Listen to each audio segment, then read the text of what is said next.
ठाण्यातील आयोजित पत्रकार परिषदेत राष्ट्रवादीचे नेते जितेंद्र आव्हाड यांनी सरकारवर तीव्र शब्दात आरोप केले.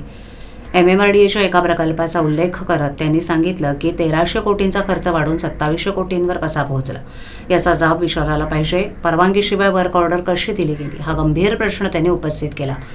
नवयुग या वादग्रस्त कंपनीला टेंडर मिळाल्याचा उल्लेख करत त्यांनी कंपनीच्या विश्वासार्हतेवर शंका उपस्थित केली.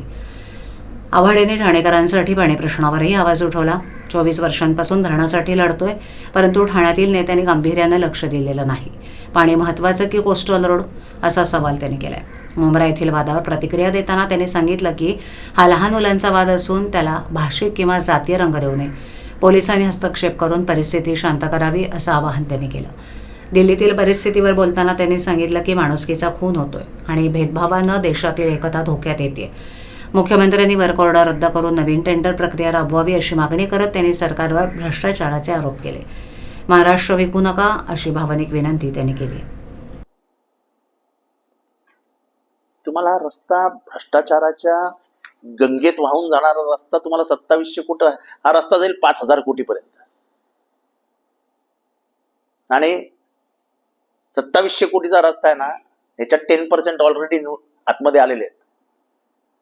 बाकी पुढचे कॉन्ट्रॅक्ट मध्ये अजून येतील. माझं मुख्यमंत्र्यांना निवेदन आहे की सगळं रद्द करून नवीन फेअर टेंडर प्रोसेस सुरू करा आणि that should be absolutely transparent.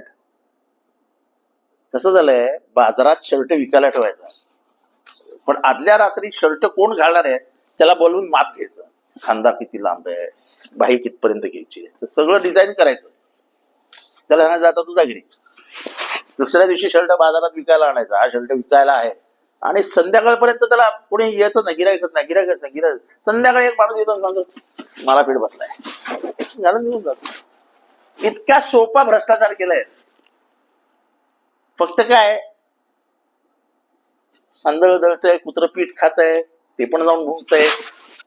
कोणाला काय मिळत नव्हतं लक्ष द्यायला. आणि म्हणून हा ओपन भ्रष्टाचार कायमच्या वृत्तपत्रांनीही उघड केला आहे. हा महाराष्ट्राच्या समोर ठेवतोय. बीडमध्ये सुद्धा इलेक्शनसाठीच फंड जमा करत होते आणि हाचा पैसा सुद्धा इलेक्शनसाठीच वापरला गेलाय. इलेक्शनसाठी पैसा लागतो, आपण जरूर वापरा. पण ज्या MMRDA बद्दल महाराष्ट्राला मुंबईतले जाणकार जे आहेत त्यांना माहिती होतं की MMRDA खूप मोठं आणि चांगलं काम करणार आहे.